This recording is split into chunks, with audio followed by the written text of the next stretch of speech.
हाय दोस्तों, नमस्कार। अभी हम लोग आए हैं पहाड़ में हथौड़ा के। आप देख रहे हैं इधर बस्ती है। हम लोग बिल पर चढ़ रहे हैं। आप देख सकते हैं ये रास्ता जाएगा पहाड़ पर, और आपको हम दिखाते हैं बहुत अच्छा जो सखुआ का गाछ है। आइए आपको हम छोटी सी मिनी ब्लॉग में दिखाते हैं आपको सखुआ का गाछ। ये देखिए मेरे दोस्तों, ये मुझसे पकड़ा नहीं जा रहा है। ये कितना मोटा है, कितना सुंदर है। इसका आप बताइए तराई में इंडिया में कितना रेट लगेगा और कितने का है।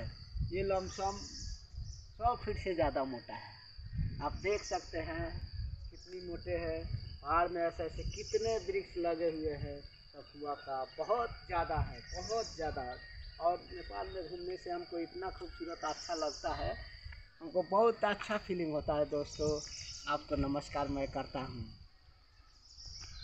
दो आदमी बानी सन तो खूब भाई कहने वीडियो